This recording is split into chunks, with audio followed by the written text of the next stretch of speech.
want to commence our meeting here, and I want to thank you all for attending, first of all. It's a great attendance, and appreciate your interest in this subject. Before I get started, I just want to make a couple of reminders. Anybody who is present tonight, if you would please sign up if you haven't already, so we can keep you informed of the next scheduled meetings we have. We have a lot of people here. We have a pretty full agenda, and certainly want to make sure all our guest speakers get a chance to speak, and as much Q&A as possible can be filled into the program. So just want to make a couple of comments. First, I want to introduce our committee. Let me just tell you what this is. This is the TAG Tax Study Committee. It was adopted by House resolution to look into the ad valorem tax that Georgians pay on their vehicles every year. And by appointment of the Speaker of the House, Glenn Richardson, we have 5 members of the committee, 4 of which are here tonight, but I'm also honored to have some of my colleagues in the General Assembly and the House with me here tonight as well, and I'll make brief introductions of them. My Vice Chair of the Study Committee is Representative Mike Cohn, here to my right. Mike, you hail from Lawrenceville, I think is your his hometown. And to my right here also is Representative Melvin Everson. Melvin hails from Snellville, not far away from Representative Cohn. To my left is Representative Jeff May from Monroe, Georgia, out in Walton County, also a member of the committee. And myself, I'm a member of the committee. Also with me tonight, I just want to thank them for being here. I wish we had more chairs up front because they certainly deserve a chair at the front table. One of which here is my friend from Gordon County, Representative Tom Graves. He's serves as one of our hawks, as we call him in the General Assembly. He basically is on every committee in the House. My friend, Representative Chuck Martin, is here from Alpharetta, old friend of mine, Vice Chair of the Ways and Means Committee. We have the Chairman of Game Fish and Parks, Bob Lane, probably gets the award for him and the gentleman next to him for the longest distance traveled from Statesboro, Georgia. Roger Williams from up in the Dalton area, Chair of our Regulated Industries Committee. And my friend from down in Peachtree City, Representative Dan Lackley. Appreciate each and every one of you being, and how can I forget my neighbor from Roswell, Representative Harry Geisinger, here on the front row, came in. And we got Representative Fran Millar, however we want to call it. We change that every year, but depending on who the speaker is, I think you get a new name, Fran. But Fran's a dear friend of ours from Dunwoody, and appreciate you being here as well. I'm going to miss some people. I see some other elected officials in the audience, and I know I see the new mayor of Sandy Springs, Eva Galambos, there. Appreciate you being here. See Commissioner Rob Pitts, Fulton County. Appreciate you being here, Commissioner Pitts. And I want to thank the CEO and head of the North Fulton Chamber, Brandon Beach. He was helpful in getting the room organized tonight and getting a lot of the turnout here. Who else should I be remiss? We got some people running for office. I know that. We just created a couple of new cities out here, so if I started introducing all them, nobody in the room would not be introduced, I don't think. But thank you all for coming here. If I miss somebody, please bring it to my attention as I get started. Let me just tell you what the mission of this committee is. It's pretty self-descriptive. The General Assembly, particularly House of Representatives, realizes that Georgia's economy is coming back. We're not going to go on a spendthrift mission, but we are coming back. And we want to look at specifically eliminating the ad valorem tax here in Georgia and giving Georgians a birthday I think they deserve. But we're also realistic. We also know that we can only do what our revenues allow us to do. But in the same vein, we feel like once Georgians overpay into a system, they ought to get refunded. So that's what we're going to hear tonight. Is we've got people from the Budget Office and others who are going to talk to us about what our financial or economic standing is here in Georgia. But I bring to your attention a Atlanta Business Chronicle article a couple of weeks ago that this guy, Arthur Laffer, funny name, but Arthur Laffer, who's a great economist and advisor to several presidents, came to Georgia. And he sized Georgia up to see what kind of a tax-friendly state we were and we weren't. He rated Georgia number 1 as far as being a tax-friendly state and attributed our tax policies towards our economic rebound that we're enjoying. However, he saw some weaknesses in our system. We have areas to improve. And he talked specifically about property taxes. And, of course, ad valorem tax on vehicle is a property tax as well, as you know. But he also cited the main reason, one of the main reasons for Georgia being in the economic condition that it's in is because of the policies of the General Assembly and our attitude about giving tax breaks not only to individuals but to their employers. And I'm proud of that. I think all the members of the General Assembly here tonight would also tell you that they're proud of that. But I want to, before we start off talking about looking into this, I want to set the premise for the discussion. And I see a lot of folks from various interest groups around the state here, and I know their concerns. And don't think for a minute that we don't understand your concerns. This tax is used by local governments, city, county, and schools. The premise of this whole hearing and discussion from henceforward is only going to be in the direction of the model that we started when we established the homestead exemption for Georgians back in the late 90s, where we wanted to give a break to homeowners, but only in the condition that we reimburse local governments for doing it, made them whole, and that there was no net loss to them. In other words, to try to fund this idea, if we think it's a good idea, through our surpluses now and in the future. You're going to hear a lot of things tonight. We're open for business. We want to hear what's on your mind, but please try to understand that we have a fairly tight agenda. I don't want everybody here to be at the Marriott till an hour or two late where you have to explain it to your spouse.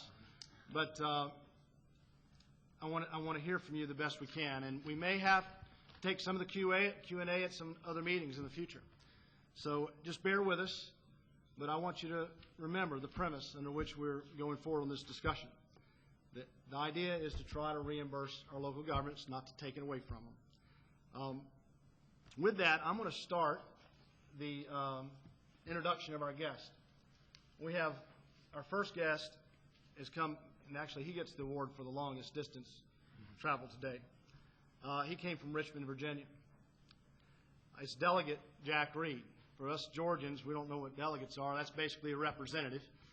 But Delegate Jack Reed has been in the General Assembly, or the Assembly in Virginia for some 18 years now, I think you told me.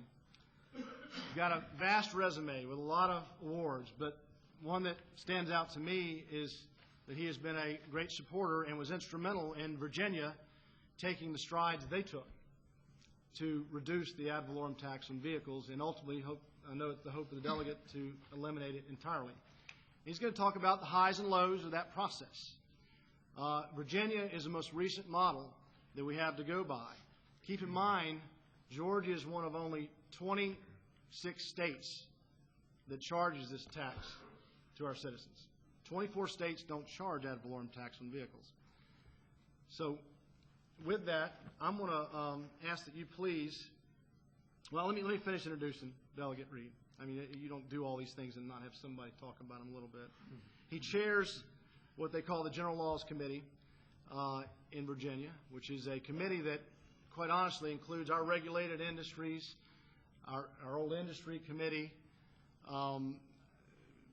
some of our special judiciary issues. It's a vast committee with a lot of hot topics. He is a career educator, or he's been in public education for some 30 years in various levels, both teaching, principal, and now an assistant superintendent also of school. Also a coach, graduated from Wofford, went on and got his master's at the University of Virginia. And I would ask that you please give a warm welcome to Delegate Jack Reed for coming here tonight.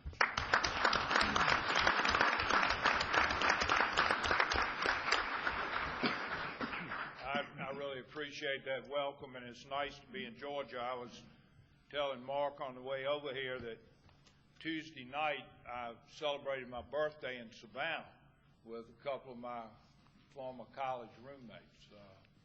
We didn't have the energy to act the way we used to when we were in college, but we did have a nice time getting together and seeing each other again. It's probably a good thing that we didn't have that energy. But I, first of all, want to congratulate all of you for your willingness to re-examine your tax policies. I think that so often we react over a period of time to perceived inequities in tax programs and that type of thing, and we tinker with it. We touch up this today, and next year we mess with this. And then somebody stands back after 10 years and realizes that maybe we've made a mess of the whole process because we haven't looked at it in a full way. And I think what you all are doing, this being just one of the areas that you're examining, I understand, is probably something I wish we had done when we evaluated our tax program. As you may know, Virginia passed in 1998, and Governor Jim Gilmore, then Governor Jim Gilmore, signed into law what we called at that time the Personal Property Relief Act of 1998. And this was significant. I'm going to give you just a bit of background to tell you why I think that this is something that you do want to consider doing. And I hope you do it better than we did, because I'm going to share with you where I think we have, at least temporarily, fallen short of what we were trying to do. But then Attorney General Gilmore in 1997 was running for governor. He was opposed by a very popular lieutenant governor. Both these guys were young men. They were both very personable, both nice guys. Both of them had positive relationships with the legislature, and both of them had been elected to their current offices, Attorney General and Lieutenant Governor, by wide margins. So they were popular. And those of us who were interested in the outcome of it foresaw that it was going to be a close and long, drawn-out battle. And it was all summer. And then something happened. I'll never forget, Gilmore went to an event in Fairfax County up in Northern Virginia. And he talked about education, and everybody was polite. Everybody's for good education, whether it's public education on secondary level or whether it's higher education. But then he made a statement. He said, and you know, when I'm elected, I'm going to do away with the personal property tax on automobiles. Ladies and gentlemen, the place erupted. It erupted. The reaction of the electorate was instantaneous. His opponent at first poo-pooed the idea. And I guess about a week later, his advisor said, we got a problem, because he came running out with a similar program calling it something else. But it was too late, because he'd lost a week in the public opinion, which, as everybody in it that's involved in politics knows, can get away from you. And that's what happened. As of Labor Day, that election was over. Everybody went through it, but both sides really and truly knew this is done. Just so Gilmore doesn't step in anything between now and Election Day, do anything silly, this is done. And that's what happened. And I say that to tell you this. I sincerely believe, and I'm going to tell you how we've messed it up, but I sincerely believe that this is not only good political policy, it's good political policy. You got people writing checks to pay for their personal property tax that's due on their birthday. This is the one tax that can't be taken out of your paycheck. You got to stroke the check. People find that onerous. So it's good political policy, and it can be win-win for everybody. But if you believe that the money that you as legislators appropriate and spend belongs to the people that elected you and belongs to the citizens of your district, and that money is the money of the people of Georgia, then I'd suggest to you that it's not only good political policy, it is excellent public policy. because you're saying to people, we know you gave us this money.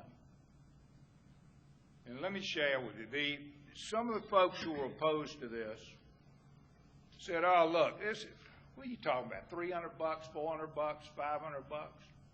What kind of money is that? And I represent a nice district, suburb of Richmond, it's out toward Charlottesville, and folks are not wanting a whole lot. But I've got some neighborhoods that are neighborhoods where some young couples just out of college starting their careers are. They may have a kid or a couple of children. They're planning on living in that house for 10 years, selling it and getting a nicer home and moving along through the whole thing that we've all come accustomed to trying to do. And going door to door in one of those neighborhoods, I'm talking to a guy, 32 years old, had a couple of children, 8 years old, 6 years old. I said, how much do you save on your car tax? He said, $410. I said, what'd you do with it? Hey, man, I joined the pool. My kids can go down there every day during the summer and swim, and they can be on the swim team.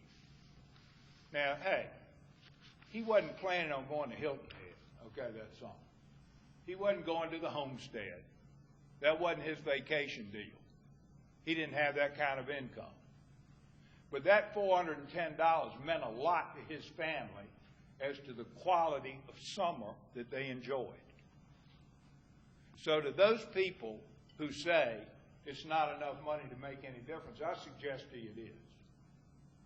Now, one of the things we did with our legislation was we put a cap at $20,000 worth of the value of the automobile. In other words, if you drive a $50,000 Mercedes, you get tax relief up to $20,000. But you're apparently doing okay, and you can pay full tax for the rest of it on the additional above $20,000. And the reason we did that was because we were aiming it at the very people that $400 would mean a lot to. That it would help them. It would mean something to their family.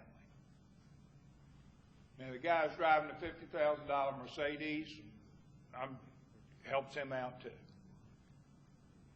But it's not aimed at helping him necessarily. It's aimed at the average folks who are out there living from paycheck to paycheck and can use $400 or $500 to do something that will make their life a little bit better. And I'd suggest to you being able to belong to a summer swimming pool where your kids can go every day and where they can compete and be members of a swim team means something to a family in that shape. So I do not buy the idea that it's got to be a whole lot of money for it to be worthwhile. Now, you all have been through this once before with your homestead exemptions. You know that when you do this, one of the goals is going to be to hold the locality harmless. And in a couple of minutes, I'm going to go over some specifics with you and talk about a couple of the problems we ran into in trying to do that. But you do. You want it. It's a local tax. It's administered by the locality. And all of a sudden, you, the state government, are telling them you can't do this anymore. Are you going to make them whole? And it's my understanding that that's what you've talked about, and you've done that before on your homestead thing, and you know how to do that. So that's not something that, for us, it was a little different. It's the first time we dealt with that. There was some real interesting reactions, and I do want to touch on a couple of them, but we had to put in place the ability to gather this information from the localities, which we had not done before, so that we could reimburse them. We put in legislation that the idea was it will be phased out over a 5-year period. Big mistake in Virginia.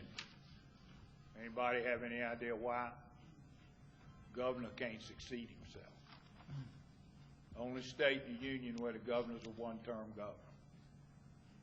And in a few minutes we'll talk about how we made those progressions until Governor Gilmore went out of office. And he was followed by a guy who raised taxes $1.6 billion and didn't deal with the car tax. So we did get to 70%, where we were aiming to go at the end of 4 years. And the new governor, his attention was focused on transportation, and he wanted to raise taxes for that and have a dedicated revenue stream. And my presumption is that he felt that if you were trying to raise taxes on this side, it would be very difficult for him to square doing away with the car tax.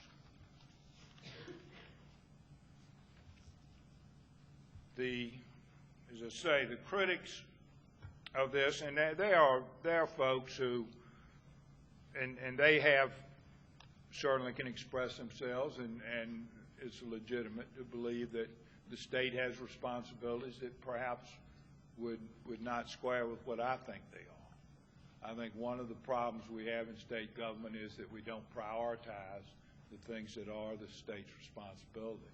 Take care of them well and leave the other things to private sources. And that's always an area of debate, and it's one that people will try to say, well, if you're going to make the localities whole, where are you taking that money away from? And it's important that you be able to answer that. The localities in Virginia came to like this idea okay for a couple of reasons. One, on our car tax bill, when you get the personal property bill, it says on there, tax due. It's got a figure. Now that allows the locality to keep in front of your eyes what your tax liability is. If anything happens in 5 years from now, they got to go back to it. They can say, hey, look, you always owed this. That's on the bill.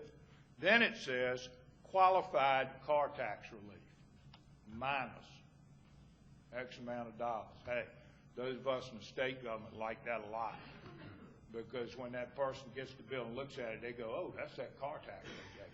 That's that car tax break. So we like that too. The localities also look to you getting to 100% because they don't have to go ahead and chase down the deadbeats anymore. The people that don't pay their taxes. They don't need to go ahead and try to collect it. So from the perspective of the localities, once we were able to sit down with them and go over specifics and how it would impact what their responsibilities were, most of them, local officials, felt pretty good about it. And those of you that legislators, I think, have a sheet of paper that says History of Virginia Car Tax Relief Legislation, and here's where I'm just going to take a couple of minutes and share with you some of the foul-ups that we're responsible for and where we are now. On there, it shows how we planned to phase out, and it was a 5-step phase out. In 1998, there'd be 12.5% of the tax bill eliminated. That, the estimate was, would cost $181.4 million. 1999, 27.5% eliminated. That cost was estimated to be $339.4 million. 2047.5% eliminated, cost would be $598.7 million. 2001, 70% eliminated, cost for that $889 million. Now, we met all those guidelines. We had triggers built in that the economy had to be at X level before you could go ahead and trigger in the next step. We met all of those. And as I said earlier, that's when we got bit by the inability of a popular governor to be able to succeed himself. And his successor did not have the same priority. So we are now sitting in a situation where further legislation was introduced. There's been legislation introduced every year.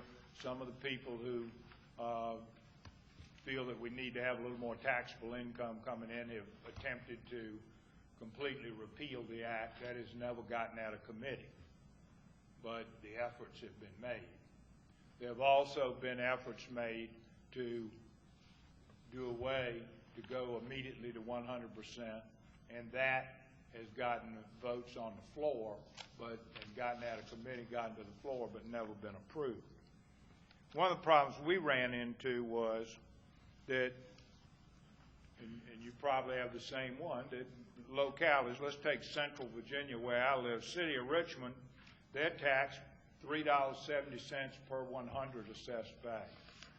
Chesterfield County, which is right next to it, $3.60 per 100. Henrico County, where I live, $3.50 per 100. Hanover County, which is out near the airport, $3.64. You get the picture. There were different levels of liability, tax liability in different localities.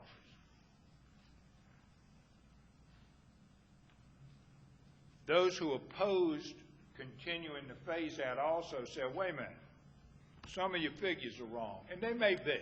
They may be off $100 million. It's a lot of money. Okay? Maybe when you get to 100%, we'd be off $100 million. But let me put that in perspective for you. Because when Jim Gilmore went out of office,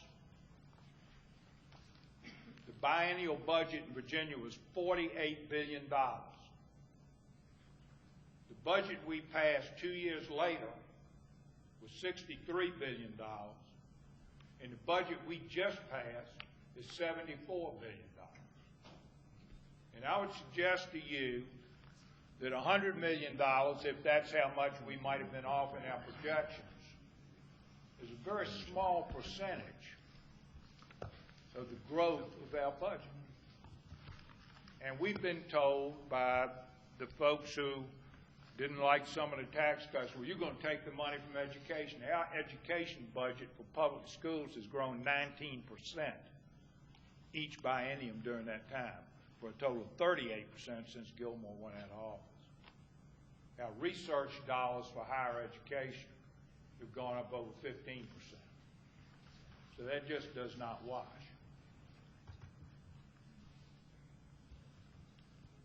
One of the interesting things, and you all may have seen it when you did your homestead, but kind of caught us by surprise.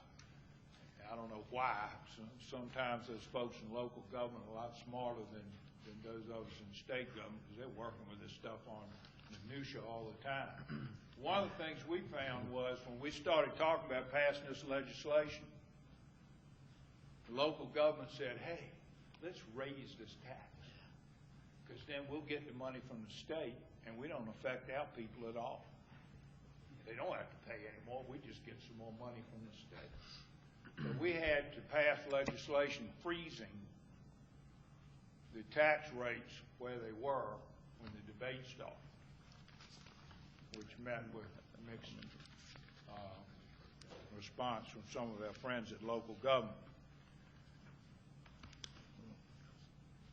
Now, the big error that we made is this. When we did not get to 100%, Gilmore goes out of office, we're sitting at 70%. Different priorities are emerging and being discussed. A bill originated in the Senate that has a little different view on taxes than the House does, which capped car tax relief not at a percentage, but at a dollar amount, $950 million. Okay? So, first year, that was okay. Everybody progressed a little bit. But what's happened since is this. the guy who sold that 2000 car and bought a 2004 car since. And that 950 has stayed constant. And that money's going to the localities. We've had an increase in population since the last census of a billion people. A million people, excuse me. We have more cars on the road. As the older cars have gone out, more expensive cars, as new cars have been bought, that 950 is becoming regressive as far as the break the individual is receiving, and they're figuring it out. Big article in the Richmond paper a couple of weeks ago. For anybody who hadn't figured it out, if they can read, they've got it figured out now. And further efforts are going to be made this year. I've got legislation that's being drafted now to take it to 75% next year and 100% the year after. I guess in closing, what I would like to share with you is this. I guess I sincerely believe that the state has responsibilities. I've been in public education all my life. I think it's the greatest equalizer that this country ever came up with. It gives people an opportunity to do things. It gives a young person who comes from a family that doesn't have educational experience the same opportunity that another might have. And I think that's a responsibility we should bear. We all have certain responsibilities in security. Goodness, Virginia, the Pentagon's in Virginia. It's not in Washington, D.C. When that airplane flew into the Pentagon in 2001, when Governor Gilmore was governor, Reagan National Airport closed for 31 days. That's also in Virginia. That cost us $5 million a day in taxable income. Because no cabs were going out there, no shops were open, and no airlines were landing. We've got security issues too. We have to pay for them. They're important. But I think we fail as legislators in Virginia to prioritize and reach some agreement as to what we should do and do it well. And then remember that the reason we've got the money in the first place is because the people of Virginia have given it to us. It's their money. It's not ours. Their money. And they want us to appropriate it and spend it in a responsible fashion. And I sincerely believe that this tax is an onerous tax. A lot of states no longer have it. And I believe when people purchase an automobile and pay a sales tax on it, and then are faced with paying a tax on it for the rest of the time they have it, it's inappropriate. And if we're in a position to take care of it and give them that relief, I think it's important to do so. I appreciate the opportunity to be with you. If anybody has any however you want to do, if there are any questions, I'll certainly try to answer them. Again, I'm not here to tell you that we did this the best way. We're still trying to get it right. Yes, ma'am. Go ahead. Mayor Columbus. Could you explain what happens to the value over $20,000? Does that amount still get taxed and go to the local jurisdiction or not? That tax. Would you repeat your quick comment? Yeah, her question was the amount above $20,000. That tax comes to the state and is reimbursed to the locality. The locality, if we would get to 100%, will be relieved of all responsibility other than accepting, providing us with the copies of the registered automobiles in their area, and then receiving the money when it comes to them. Let's say the car's worth $25,000. Full tax is paid on that $5,000 above the 20. And Delegate Reed, correct me if I'm wrong, you explained to me earlier that if a car is worth, Yeah. And then believe it or not, there's some cars out there, and plenty of them, I've driven some before, worth $1,000 or less. They don't pay any tax. Is that correct? Yeah, I should have mentioned that. One of the provisions was, too, that any automobile that's valued at $1,000 or less, and I drove one in college, is tax-free. There's no tax. It's as if the car doesn't exist. Any other questions from the committee or committee members? Thank you all for your courtesy, and thank you for allowing me the opportunity to share with you.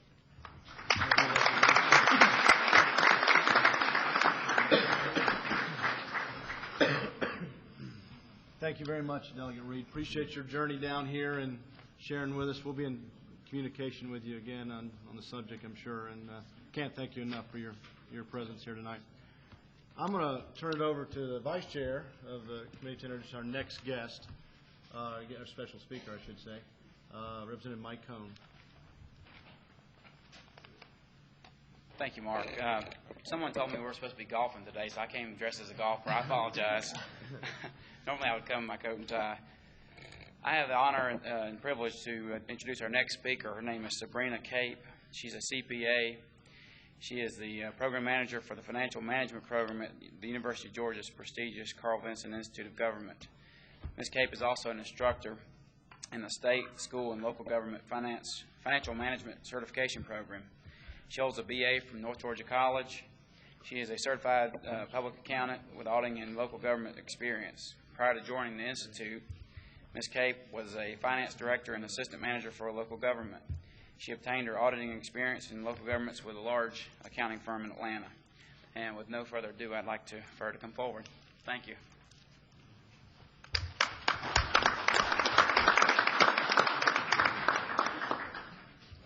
Thank you. I appreciate that so much, and I appreciate the Vinson Institute being part of this presentation. I have been asked to give a basic overview of the Georgia car tag, and the reason I put this up here is because one of the reasons we want to show you some of this information is to let you know how much of this information is available via the web to the general public so that folks will know where this information actually resides. But Georgia actually imposes the personal property tax on motor vehicle, and ad valorem is a Latin term, not that I'm a Latin expert by any stretch of the imagination, which actually means according to value. So in Georgia, when we talk about ad valorem on property tax, we're talking about different classifications of property. The tax is actually paid on 40% of the value. So we talk about this value of the vehicle, and then the millage rate. So there are actually two components that come into the calculation, the value and the millage rate. And it's actually levied within the jurisdiction of which the vehicle resides. So a couple of facts about how millage rates are actually set. Local governments and school boards actually on an annual basis through their operating budget cycle set the millage rate. So the millage rate is set by the boards of education, the county commissions, the city councils, and they are set at various places throughout the state of Georgia. But there's one rule that prevails in all of them. For every dollar of tax, that's what 1 mil equals, is $1 of tax for every $1,000 of value of property tax, which is a little bit different than the calculation that Delegate Reed, because Virginia is a little bit different in that regard. And again, we're still basing everything on the value, 40% of the assessment. The code section of the Georgia law, which is 485442, actually tasked the Department of Revenue Commissioner with the task of actually establishing a uniform value for vehicles. And that uniform value, what they do is they take 75% of the current market value and 25% of the current wholesale value, and then this valuation guide is actually provided each year to the tax commissioners that are in all of our varying jurisdictions throughout the state. And you can get these valuation guides actually online at the Department of Revenue's website. So this is a typical example of a vehicle with a valuation of $20,000, which means that 75% of that calculation and 25% of the wholesale and 75% of the current value, that's what the commissioner at the Department of Revenue has been tasked with doing with all the different kinds of vehicles. So the way the calculation works is we first take the value, and the value then has to be taken down to an assessed value. So we take the value and we apply 40% to that value in order to get the assessment. Then once we get the assessment, we apply that assessment to the millage rate that is set by the local jurisdiction. And in this particular case, it's 30 mills, but remember the calculation takes 30 mills divided by that 1,000 because it's 1 mill is $1 of tax per $1,000 of assessed value. So that's why that calculation looks like that. So on a $20,000 vehicle of value, the tax in this particular instance would be $240.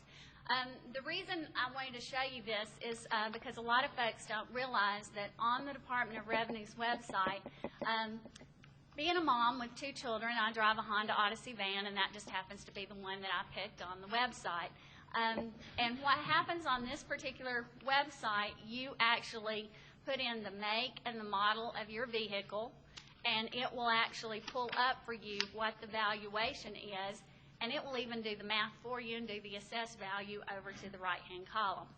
So any kind of assessment that you want to look at, and I tried a couple of different cars and a couple of different vans and SUVs and different types of things, and either I don't know enough about cars or it didn't stop me, so it had the ones that I happen to know. The other thing that you will find on the Department of Revenue's website, this is an excerpt because I just took one page, and I realize it's not every county. I just took one particular area. And if you look at this, this is the millage rate that is established by the local jurisdiction, and it will actually be by county.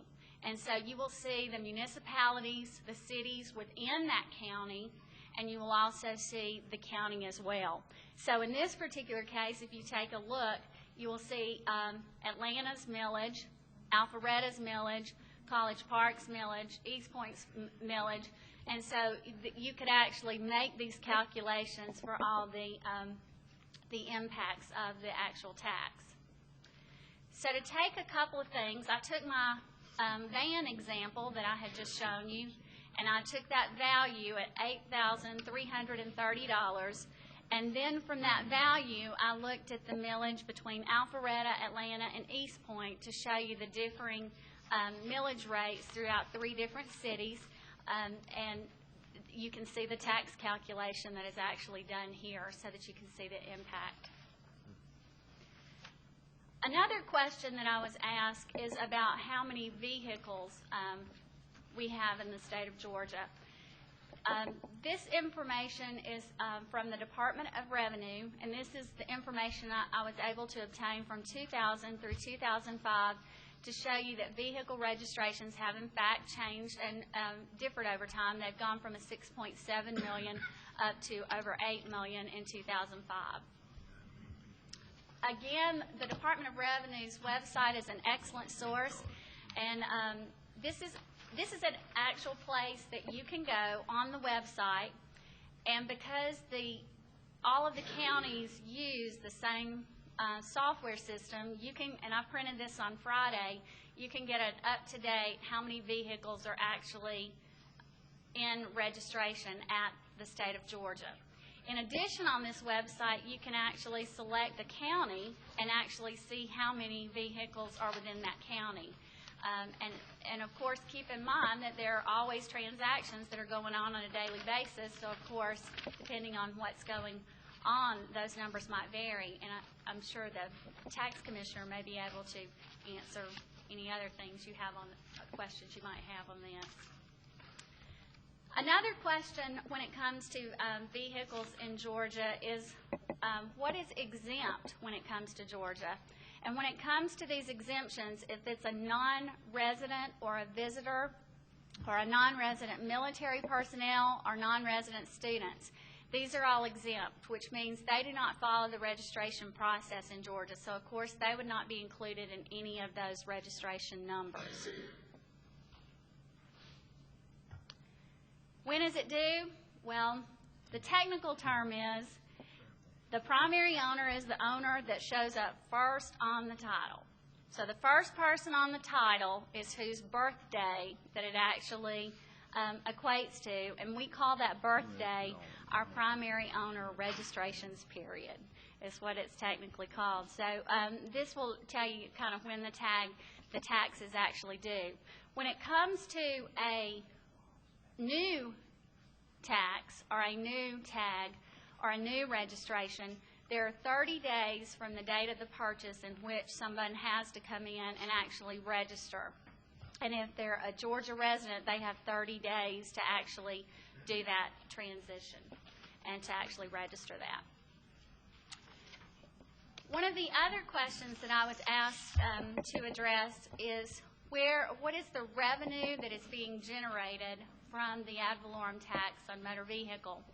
And this information breaks it down based on who is actually receiving this, not necessarily the city, the county, the school board individually, but collectively as a whole, where the revenue, what amount of revenue is being generated and where that revenue is actually going. So there's $649 million approximately that are being generated in motor vehicle looking at 2005 data, and $369 million of that revenue goes to the schools, both for M&O, which is maintenance and operations, and also for bonded indebtedness for any kind of school construction bonds. County operations, $172 million. City operations, $56 million. The difficulty on fire and police special districts is you're unable to determine from this data whether it's a city special tax district or a county special tax district. The state receives $5 million. Libraries, recreation, parks, you can see. And then special service districts are also, it's difficult to tell from those special service tax districts where that revenue is actually going to cities or counties. You'd have to do them one by one in order to get those calculations to give you a little bit of feel for the funds. Another resource I was just going to tell you about, just so you could see the impact of different cities and counties in the state of Georgia. At the Vinson Institute, we pride ourselves a great deal in our relationships with local government and state government, and we work very hard in our training programs. And one of the things we've established is a tax and expenditure data center. It is still in demonstration mode, but this this center has data, and you can access this center from the Vinson Institute's website. And this center, you can go across time, you can look at any period of time, and you can look at any county or city in the state. And in this particular case, I just chose the consolidated government so that you could actually see, and I'm looking at a snapshot of the revenues from these consolidated government. And what we're going to do is we're going to drill down into the tax segment so that you can take a look at the motor vehicle segment. So the taxes, you can see those lines for Athens, Clarke, Augusta, Richmond, and Columbus. And when we drill down, then you drill down into the different types of taxes. And, of course, motor vehicle is considered a property tax, so we're going to drill down even further into the property tax segment. And when we drill down into the property tax segment, you can see the motor vehicle line. So, again, I would caution this data is still in demonstration mode, and, of course, cities and counties, many of them have their audited financial statements on their website, and the Department of Audits has the city and counties audited statements on their website as well. But this is a good tool to kind of take a look at what financial impact might be occurring at any individual level. And I've given you just some of these resources just so you will know, but the Department of Revenue's website is packed with information. The Vinson Institute's website is a great resource, and a policy paper done by the Andrew Young School of Policy was referenced as well, and my contact information should anyone have any questions. All right. Is there any questions from the audience? How about from the panel? Anybody? All right. Thank you very much for your information. Thank you.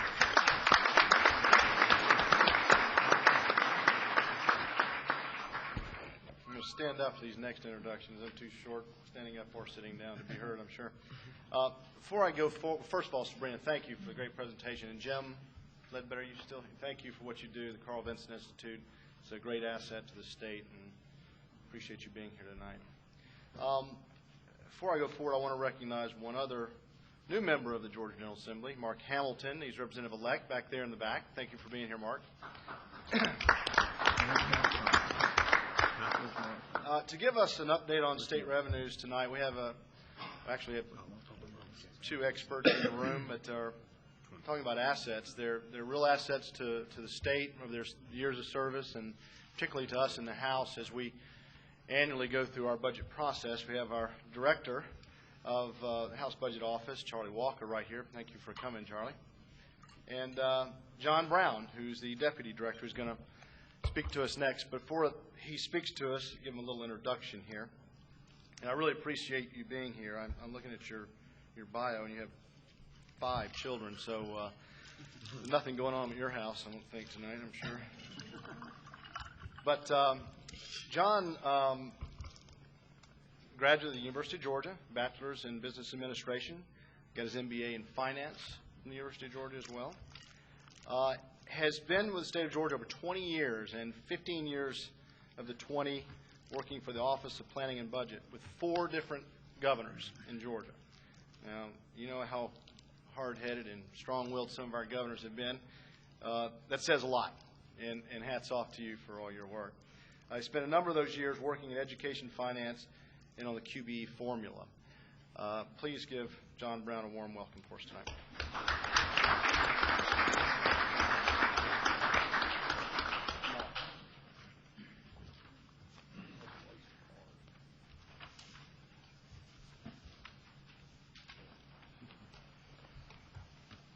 I'm the budget analyst, so we've obviously come to the gloom and doom portion of our program. As Representative Burkhalter indicated when he started, things are on the rebound in Georgia, though. I have passed out a 4-page handout to the members here, and I'll make that available to anybody who would like to get a copy. Perhaps we can send it by email. But what I'm going to be speaking to is revenue collections, how the economy is looking right now, the status of our revenue shortfall reserve, and then where we may be headed in fiscal 07, fiscal 08, and beyond.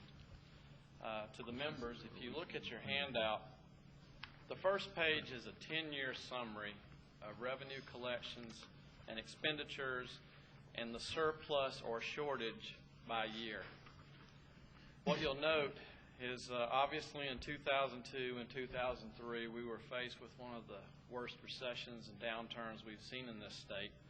It was the first time, at least since 1939, looking back at data, that we had 2 straight years of negative revenue growth. We had been rocking along at 6 to 8% growth prior to that. We had the 2 years of downturn. It took its toll on our revenue shortfall reserve. We fell to a low of $50 million at one point from having had over 700, almost 800 million in reserve.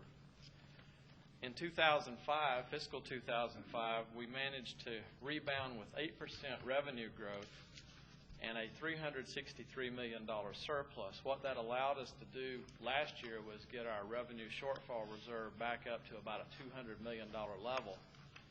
Well, as you probably have heard or read a recent press release, we have finished fiscal year 2006 with 9.7% revenue growth, a $581 million surplus, and that's allowed us to move our revenue shortfall reserve from the $200 million level from the prior year now to where there's enough money for the midterm reserve plus about almost 4%. There's $665 million projected in that reserve. Now, we finished with 9.7% growth for fiscal 2006, and fiscal 2007 budgeted. Since one budget year plays off another, we originally estimated that the fiscal 2007 budget would need about 6% revenue growth. Given that we ended fiscal 2006 so well, we now only have to collect about 2% or less to meet our 2007 budgeted amount. But keep in mind that even though there will likely be a surplus in fiscal '07, there are things that will draw on that money, expenses that we need to take care of. There's still some uncertainty with our economy, Ford, General Motors, Delta, that could affect that. But the general projection is that for fiscal '07 and beyond, we're probably looking at 6 to 6.5% growth, and that's Georgia State's estimate of what we can probably expect. The figures that you see on this first page, these are numbers straight out of the state's CAFR, the Consolidated Annual Financial Report. I would also comment to you that the $581 million surplus that we've enjoyed for fiscal '06 was not by accident. As you know, governors in this state have the ability to set the revenue estimate. The General Assembly acts upon that. Given that we had very little margin for error, we took a conservative approach in budgeting, picking a low-range estimate, which promoted this surplus, and it has allowed us to get our shortfall reserve healthy again. If you look on page 2, the second page gives you a snapshot over that same 10-year period of our shortfall reserve activity and what has gone on year by year. The revenue shortfall reserve has worked 3 different ways over the last 10 years. The first 4 years on this sheet, from 96 to 99, the way that the shortfall reserve was handled is at the end of each fiscal year, we had a certain amount of money in the piggy bank, and we may have had a surplus or a shortage. All of that money would be put together. The first 1% of the prior year revenue collections would be set aside to do the mid-year adjustment reserve, to do the midterm for K-12 education. And then any remaining money would be put into the revenue shortfall account up to 3%. We were able to keep both the 1% full and the 3% full for fiscal 96 through 99. In fiscal 2000 through 2002, the decision was made that 3% in the rainy day fund maybe wasn't enough and that we needed to go to 5%. So there was a 2% discretionary add-on for those years, and it was at the governor's discretion. He could either bank it or he could include it in his revenue estimate for expenditure.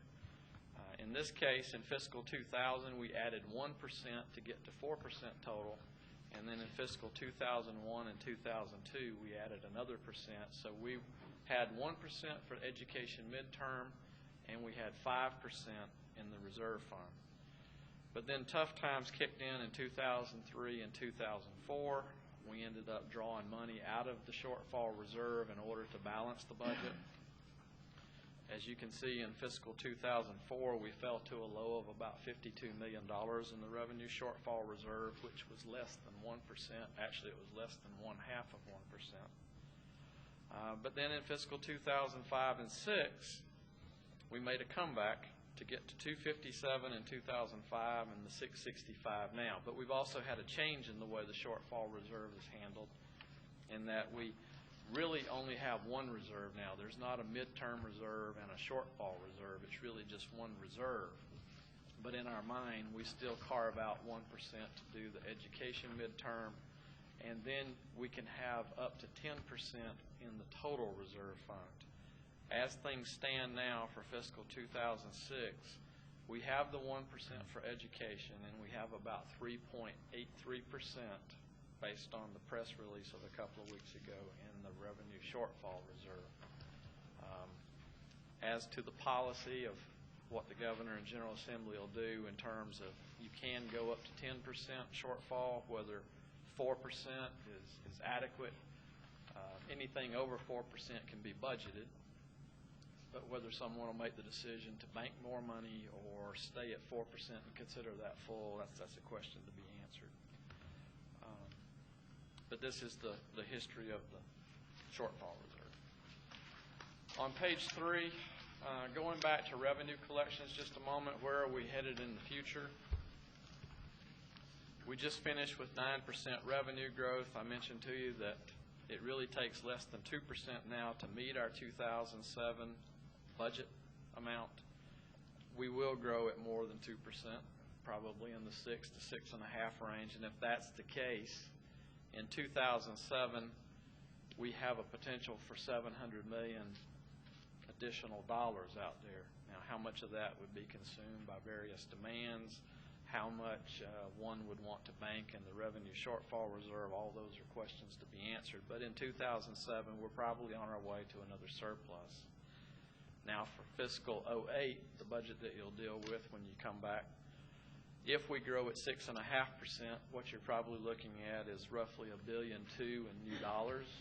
And based on what Georgia State's indicated and the economists there, you're looking at about 6.5% growth per year for a while. We're not going to, at least they're not projecting the 8 or 9%. They're taking probably a more conservative approach. But you're looking at somewhere in the $1.1 billion to $1.3 billion of new money each year that can be budgeted. And then, being the budget analyst, I won't tell you that there's no money available, but if you turn to page 4, even with $1.2 billion of new money, it gets quickly consumed by items that we consider mandatory: funding education enrollment growth, university and technical school growth. We have Medicaid and state health benefit plan between medical inflation and enrollment growth in those programs. Doing the debt service on a bond package. If you take a 3% salary adjustment, if that was the average, that eats up $225 million. So the 4 items that you see there with costs beside them add up to $975, and those are items that we usually consider that we have to take care of. So that still leaves some room between a $975 figure and $1.2 billion, but there are other things that you'll have to consider as well in addition to this. So the overall news is that yes, the economy's improving. We've got additional revenues. We have managed to refill our rainy day fund up to the 4% level, and that there is some opportunity going forward to do some things. But just keep in mind that the money goes quick. Any questions for John, actually for the panel? I have a question, and this doesn't necessarily fall under your purview. I'm just curious, given the estimated revenue increases, do you know what the estimated population growth is over the same time period? No, I don't. Okay. Thank you. I'll make a comment. I know generally what it was when I started the General Assembly, and my first session was '93. Our state budget was around $6 billion. And that means we're going to triple in our budget come next year if what you're saying is right. And I am also confident that our population has not tripled since 1993. But some of it's, as we know, growth driven, and a lot of teacher pay raises over the year, and a lot of money invested back in education that certainly has provided for much of our budget. Yeah, you can go from 6 to 18 billion, tripled in 14 years.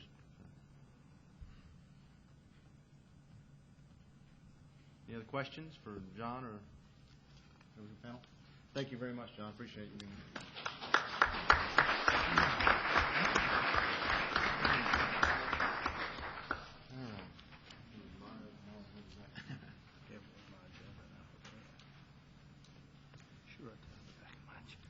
Well, next we're going to have some comments from the tax commissioner. And he's, I'm a little biased towards him. He's my tax commissioner. But let me tell you about Arthur Ferdinand, Dr. Arthur Ferdinand. He spent some 25 years with IBM as an executive, retired from there. Earned his Bachelor of Science degree in mathematics with honors and a PhD in mathematical physics from London University in England. His postdoctoral studies were performed at Cornell University in New York. I will tell you this, he was appointed, we were the only county in Georgia that had appointed tax commissioner before the law changed. He was appointed in 1997 as the Fulton County tax commissioner. He took Fulton County from the lowest percent collection of revenues to the highest at 99% in the state. As a result, it turned into an elected position, and he got elected. He's going to talk to us a little bit about what counties experience in administering and collecting this tax. So please welcome my tax commissioner, Dr. Arthur Ferdinand.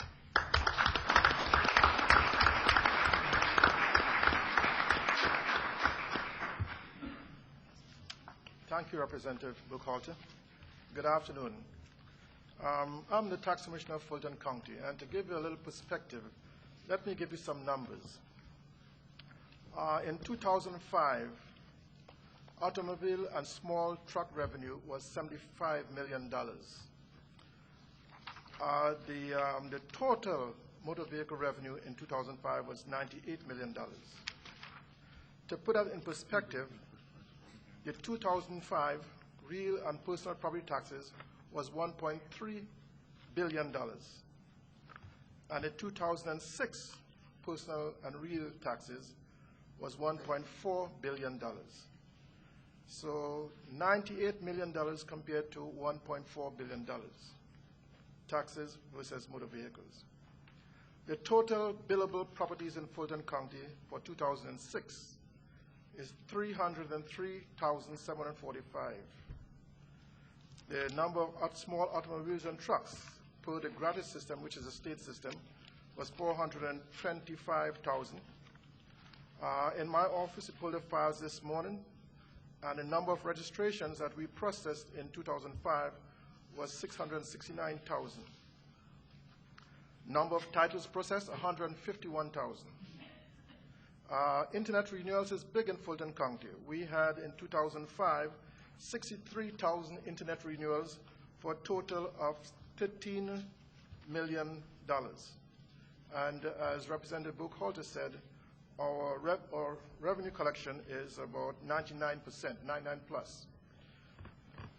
The productivity in the organization is about $8.6 million per employee. You know, we measure everything in my office, $8.6 million, and I'm very proud of that. Very proud of that number. Now, again, to put these revenue numbers in perspective, if you look at the number of employees processing motor vehicles and property taxes, we have an equal number processing property taxes and motor vehicles, 83. With salaries and benefits for property taxes, $4.3 million compared to 3.4 for those in motor vehicles. Because it's smaller, it's lower because we have many more cashiers in motor vehicles. It's a cashier-laden kind of operation. And as a matter of fact, I'd also say that most of my customer service complaints come from motor vehicles. Those lines get pretty long, and people just don't like paying that ad valorem taxes on motor vehicles. You know, you may hear a little grumble now and then about property taxes, but the one on motor vehicles really sticks in people's craw, especially when you have to do it for your birthday, as the speaker said. I mean, this year for my birthday, before I could drive my cars, I had to pay $1,200 for all my cars. That kind of stung a little bit, especially the price of gasoline. Now, the next thing I wanted to show is the average taxes for cars in Fulton County, motor vehicles and light trucks. Now, unlike most counties in the state of Georgia, I have 14 municipalities that I have to think about. And so you drive, you know, one block, and the amount of taxes you pay for a motor vehicle changes. And that's a real difficult thing to tell somebody. I'll just move 2 blocks into this new apartment, and I have to pay all this money? Yes, that's true, because the motor vehicle taxes is based on the taxes in your municipality, and I have 14 of them, okay? And so it's always very difficult and cumbersome when somebody comes in to get their renewal and you have a change of address. You have to go and look at street maps and all that stuff to see where in the county they live. Do they live in Alfred or Roswell or in Milton soon and things like that? And so that's always a very time-consuming thing to do and to explain to somebody. Why do you have to pay all this difference in taxes when I just move a few blocks? Now, the next chart I had here was the average taxes. I pulled the gratis system, total number of vehicles, and the taxes collected in each one of the municipalities. The highest one was $181.43, and that was in Alpharetta. That's an average. Much higher, much lower, but it's the average. The lowest was in Palmetto, $78.87, because Palmetto has a lower millage rate than the unincorporated Fulton County. It's the lowest in the county. So it's a nice place to live. Lots of horses and cows and all that stuff. Great scenic things. You can tell I'm a country boy. Now, when you add the $20 registration fee, which you have to pay whenever you renew, the highest would then be Alpharetta, $201.43, followed by College Park, $200.98, and again, the lowest one is $98.87 paid by Palmetto, residents of Palmetto. I'll skip the next couple charts. That's for your consumption. But the chart following those would be the millage rates. And you see, as you go across the municipalities, we have 14 different millage rates, and that accounts for the complexity of processing motor vehicles in Fulton County. And as a result, it takes a long time to conduct a transaction in Fulton County, unlike some counties that have 2 or 3 municipalities.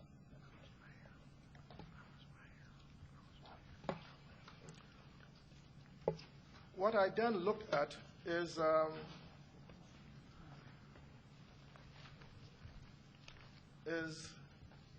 what would happen if you had a flat fee for renewal of motor vehicles. I've never liked the taxes. I always thought it was kind of absurd that if I drive a little clunker and somebody drives a Mercedes-Benz, they have to pay more taxes, especially for the same use on the roads. And I believe more in a usage than a tax, because a Toyota and a Mercedes-Benz just about use the road about the same amount in terms of the wear and tear on the road. And that's the perspective I had. And so about 3 months ago, I walked into Representative Buchalter's office and said I had an idea. Why don't we get rid of this motor vehicles tax? It's just a cumbersome, difficult thing to administer. It's getting more and more difficult every year with all the laws being passed. And my lowly paid clerks are having just a rough time dealing with all this stuff. And so I would recommend a fixed fee. And the number I chose was arbitrary. I just thought it should be $75 or less. When I looked at what the residents of Fulton County paid, the highest being about $98, $75 total would be a break for just about everybody. But if you do that, I don't also want the municipalities to lose any revenue. And so I would suggest that in addition to having a fixed fee, low enough that everybody gets something out of it, that the state also reimburse the municipalities for any loss of revenue, And so running the numbers based on the averages we got from the system, and I'm only looking at motor vehicle and small trucks. The total amount was, taxes was $66 million plus $8.5 million in the $20 registration fees. And if you have a fixed fee of $50, the reimbursement or subsidy, whatever you want to call it, to the municipalities would be $54 million. If you have a fee of $75, flat fee for everyone in the county, regardless of which municipalities they live in, the reimbursement would be about $43 million to the county's coffers, all the municipalities. And the chart that I skipped over, basically that says that the amount of revenue that the state is going to get from Fulton County this year, 2006, is approximately $11 million, with a millage rate of 0.25. And I drew a chart that shows increase in the millage rate from 0.25 to 1.25 in terms of small increments. And you could look at it and see if there is a need for additional revenue, I think a property tax is less onerous than a motor vehicle tax, and it's tax deductible. And finally, I'd say that I recommend a flat fee. The loss to the county should be subsidized by the state or reimbursed, and it should be administered similar to the governor's homestead credit for property tax owners, whereby the governor pays $8,000 of assessed value in taxes to each homeowner in lieu of the homeowner paying it. And the monies are similar in terms of the total amount of reimbursement to the county. And in this case, if the fee was $75, and I hope it's less, then Fulton County would be reimbursed $43 million. Any questions? Yeah, from the panel here. Yes, sir. No, hold on just a second. I'm going to let a member of the panel ask, and get you next. So I'm making sure I understand. What your suggestion is to have a set fee of $75 and then shift it from the personal property on the ad valorem to a property tax? I didn't say that. I didn't say that. I said if there was a need to get revenue from someplace else, I would much prefer to see a property tax than a motor vehicle tax. But the state's coffers are overflowing, and I thought that some of that money should go back to reimburse the county. After all, those citizens are the ones who paid it, so it should be reimbursed. 3 years ago, when the state was running into surplus, then I would recommend something like that. I just put that chart inside here for additional information for you. But I don't recommend raising anybody's taxes. I don't like to pay taxes now. I just like to collect them. Okay. Thank you. Yes, sir. Back here. I'm sorry. You're next. Yes, sir. Do you have any figures about what percentage of the total collected is individual, like passenger cars versus business owned? Yes, I'll give you that number. You can get it from this. $98 million was the total amount of motor vehicle revenue. That includes trucks and commercial vans and motorcycles and all those things. And the ones from motor vehicle and small trucks, those small pickup trucks that everybody likes to drive in lieu of a car, that was $75 million. So I'd say about 75% approximately comes from motor vehicles versus the commercial. And that's in Fulton County? I'm talking Fulton County. I'm not talking about the state now. I am talking about Fulton County. Those are the only numbers I have access to. Okay?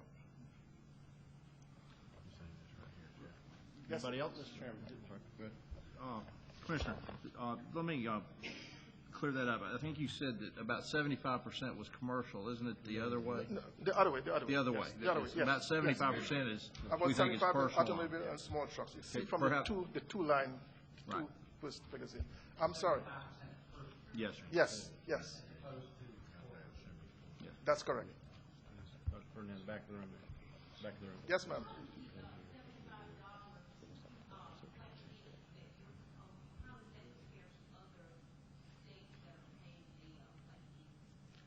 I said $75 or less. I'd much rather it be 50, but I'll let the legislators do that.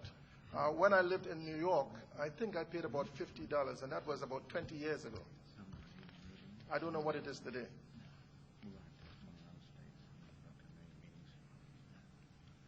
Any other questions for Dr. Ferdinand?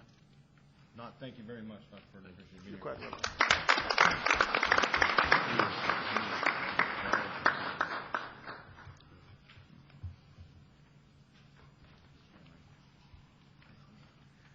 All righty. Our next speaker is Mr. Jimmy Cantrell. He is president of the Georgia Motor Coach Operators Association. He is also owner of Daniels Charters out of Gainesville, Georgia.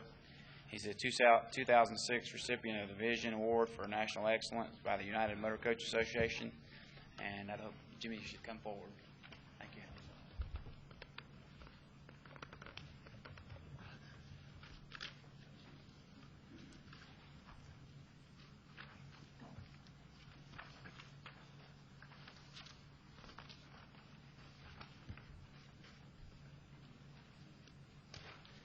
Thank you. First of all, I'd like to welcome you to being the only person in this room that's not running for office.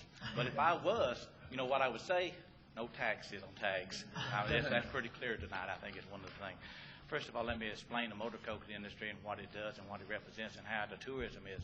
Motor coach industry represents about $38 million in the state of Georgia, and we are looking at one of the high-funded things on ad valorem taxes. You think car taxes is high, you would own a motor coach. Most motor coach operators operates 3 to 4 motor coaches in the state of Georgia, and this is a high range. And I've got a little chart I've passed out to the gentleman. For example, ad valorem tax on the 2006 motor coach is $4,639 plus $875 tag. So if there's any relief, it's definitely need to be done there. We can go all the way down to a 97 model, one that's 10 years old. They still over $1,600 ad valorem tax they've added to it, plus $875 tag. We looked at some industries statewide and to see what we could do. A fleet in Cobb County that owns 21 motor coaches pays $48,000 ad valorem taxes a year, plus $18,000 for tags. I, in Hall County, got 11 motor coaches. I pay $42,000 ad valorem taxes, me personally, and that's a lot of money. I'd buy a condo in Tennessee. It would do a lot of things. And if I did own a condo in Tennessee, I could do like some other people. I could buy my tax in Tennessee, and I have to pay this. So there's a lot of advantages for looking at this tax and what's happening to it. One bus operator in Middle Georgia pays $4,600 for tags and taxes. Now, my question would be to this assembly, what could I benefit if I did not have to pay this tax? What could I do? Well, we could use this money for a lot of things. For example, one is that amount of money would bring in another coach for me for the year that I could bring more tourists to Georgia, that I could transport people into Georgia to make real revenue money to. That would pay for one bus a year. The biggest problem I had, and I've already talked to my county commissioner about it several times, is that Hall County is the biggest recipient of this money. When I go into Hall County, I get a standing ovation because I bring in $43,000 in at one time. They all like me, you know. So, and I don't think this is a fair way for the other counties in the surrounding area to be taxed this way for the other county, because we probably travel more in the other counties than we do in the state we are. The biggest thing we see here that can help is a loss of revenue for the taxes, because we're not talking about Greyhounds, Coach USAs, these big companies, because they already buy their tag and pay their taxes out of states. We're talking about the individual coach owner and operator in the state of Georgia that pays the taxes and the burden upon this. And then the last thing that we always have to do, we have to compete with the government-funded trenches already. And y'all know those Greta and everything else that we're fighting with to just make an honest dollar. I pulled some numbers together for the motor coach industry last year for Georgia. There was 24 new motor coaches purchased for Georgia in 2006 with an average price because you want security on these motor coaches, you want DVD players, you want your grandkids to travel in style and luxury, you want the best that can be on these motor coaches. These motor coaches cost $428,000 a piece. So get 40% taxes on that. You see where I come up with my numbers at. So last year, just the new motor coaches that come into Georgia, 24, paid something in excess of $112,000 ad valorem taxes and $21,000 to the state for tag. So we are certainly in the ball game about reducing this tax and doing something for it. Thank you so much, committee, for looking at this and being a member. Thank you. Okay, thank you.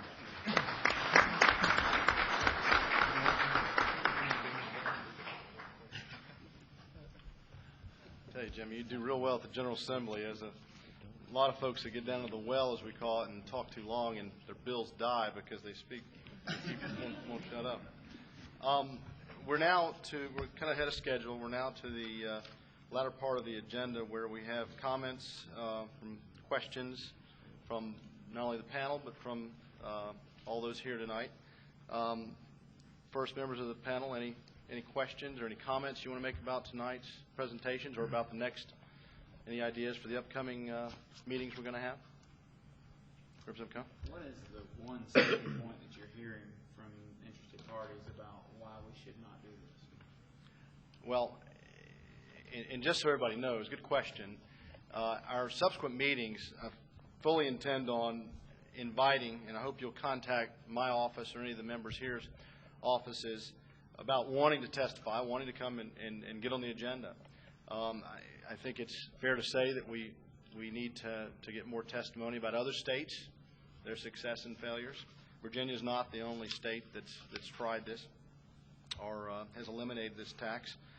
Tax commissioners, city and county officials from rural Georgia, school groups, PTA groups, school board associations, from not just the Metro Atlanta, but from all parts of the state. I think it begs to have them come and be a part of the agenda, and certainly welcome anybody as much as our time affords to get on the agenda. And tell us if you, I'm sure there are people that still, regardless of the premise, as I mentioned earlier, of our discussion, will still have heartache over this or not trust the General Assembly.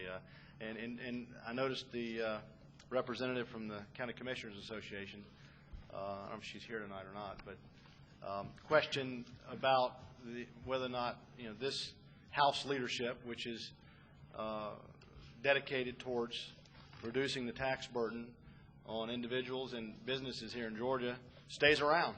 She may know something I don't know about the upcoming elections, but we plan on being around, and we are committed to reducing this burden. Make no mistake about it. But she apparently doesn't trust the General Assembly, and oftentimes I don't trust them, quite honestly. But and proposed, and I'd like to hear this, that we do it in the form of a constitutional provision versus a law. Certainly valid discussion, and one I'd welcome, and please, I look forward to having the county commissioners, the GMA, anybody else that wants to participate to do so. And I think we need to hear all sides of this. And we'll continue to hear more spins on the budget and ideas on what the forecast of the economy is like. I think that's fair discussion to have. So, but we're not closing. So if you have a comment or question you'd like to make now, we certainly would welcome you to stand up. And most of our experts are still here. Some have left. But we'd love to hear from you if you'd like to comment. Well, anybody? Oh, there they go. Courage. The courage. This particular tax in Cobb County is about $60 million a year. About $40 million of that is Board of Education. The other $20 million is the county and the 6 cities. One of our concerns, and first of all, that's looking into this. One of the things that Cobb County does every year is we look at our taxes, and we can reduce those taxes, we do. And we're the lowest taxes in the metro area by far, and we're very proud of that. And we continue to look at ways to lower those taxes. We appreciate the representative said. But that constitutional amendment suggestion to us would make us feel a whole lot better. That would be guaranteed in the future, because although I believe all of y'all are doing a great job, will be reelected. We know that as years go by, we have different administrations, and just like the gentleman from Virginia said, administrations have different priorities. And if we're subject to the appropriation process every single year, we would be concerned about those priorities changing, and all of a sudden that reimbursement not being what we thought it would be. And therefore, we would be forced at the local level to raise taxes, and y'all know what that means. Nobody wants to do that. We'd probably be cutting services. So those are some of our concerns. So the constitutional amendment, I think, is a very good idea. I think local governments would feel a whole lot better if we would have a guarantee of getting that reimbursement if we had that, and we'd like to already consider that as you go forward. Thank you. Well, thank you for your comment. Valid points, and Cobb County does. I admire them in many of the ways they don't tax some of their citizens over there, and I'd like to see Fulton County follow suit. But who else? We had somebody else back here. Yes, sir. Bibb County, I believe, right? So, yeah. Yes, sir. Just like the Cobb County Commissioner said, we have a lot of concerns as far as where the revenue can come from. I, for one, would love to see my car taxes go away. However, I understand doing it along the lines of the HTRG money, also tax relief grant money. We do know, though, that in the past couple of years that counties who got their digest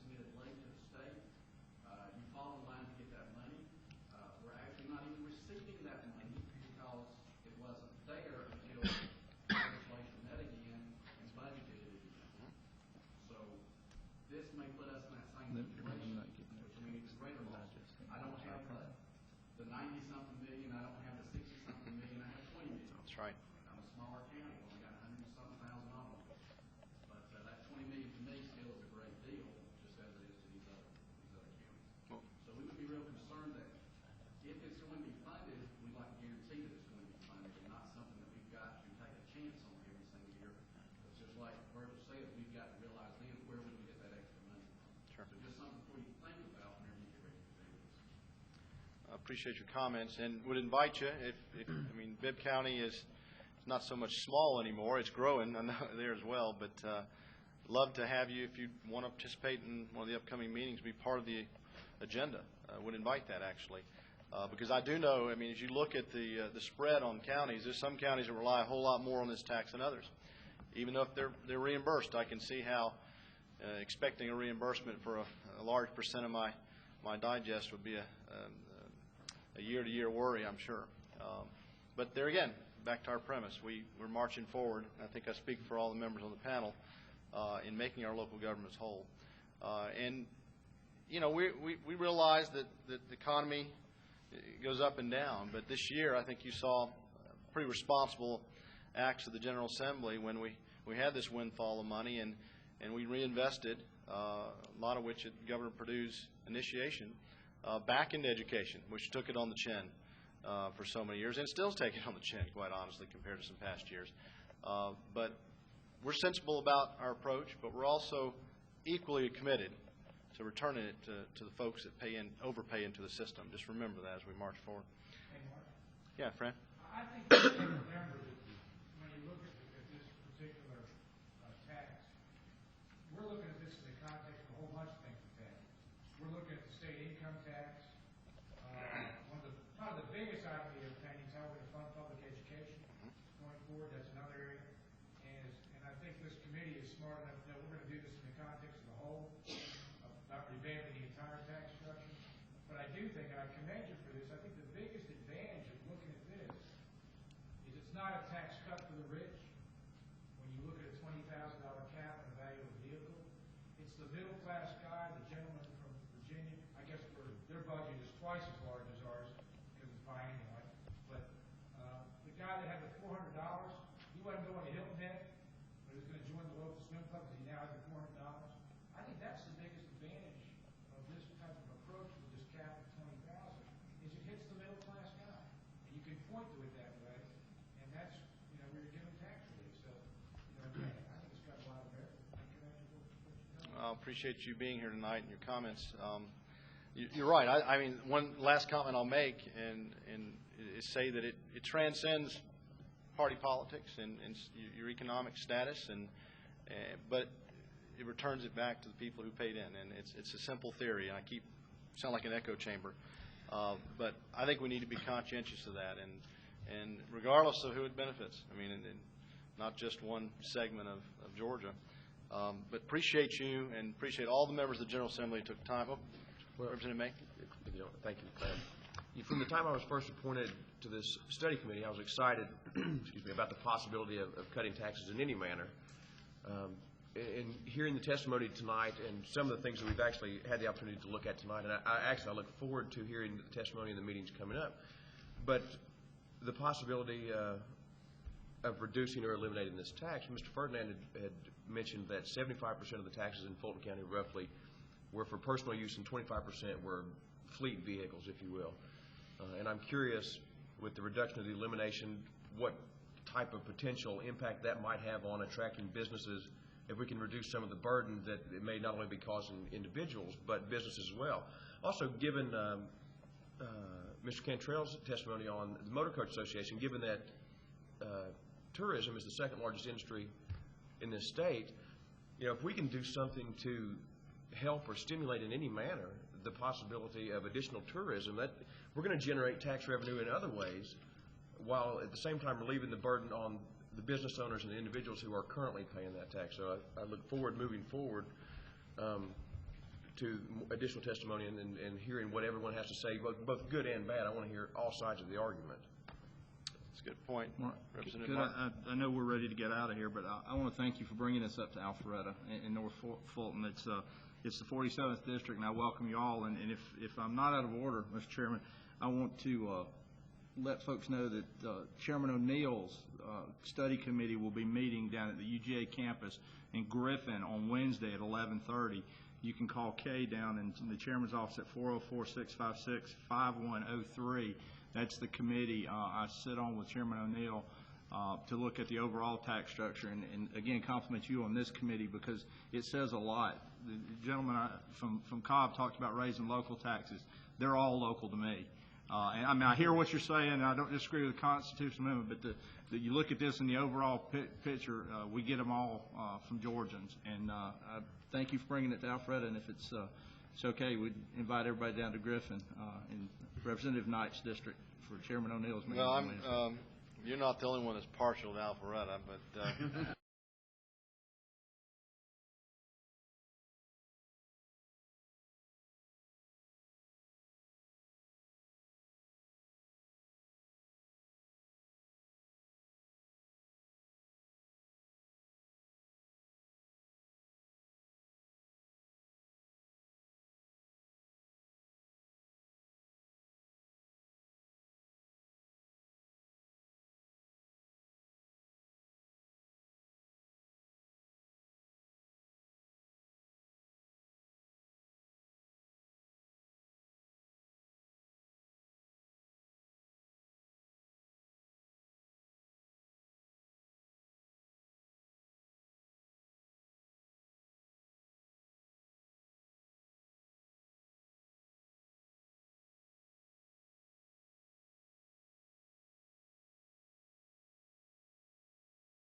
But good point, Representative Martin. As I mentioned before, there's 3 committees that I know that are dedicated toward looking at taxes in Georgia that we have in the interim during election year when it's tough to do a lot of this kind of work. One's looking at, I think Chairman Lewis is looking at business incentive tax relief to Georgia businesses. We have the Chairman O'Neill's committee that you referenced over looking at the overall tax code in Georgia, and this one that's a little bit more rifle shot approach towards a specific tax, which we've identified that Georgians want us to look at. We're going to be on the road. I was a little selfish here. I got to admit I have this in my backyard, and thanks for all those who played a role in securing the Marriott here tonight. Where we're going to be, I can't tell you just yet. We're going to certainly, as I said, invite you to be a part of the agenda. If you signed up, we'll make sure you know where we're going to be. And just thanks to the members of the panel. Also, Representative Jan Jones back there stepped in late. I think you back there, Jan? Thank you for being here as well. And my new mayor, I'd be remiss if I didn't, the new mayor-elect of the city of Johns Creek, Mike Bodker. Thank you, Mike, for being here. Like I told you, if we stay around here long enough, we'll get everybody running for office in here. But again, thank you all for coming out tonight and being part of this discussion.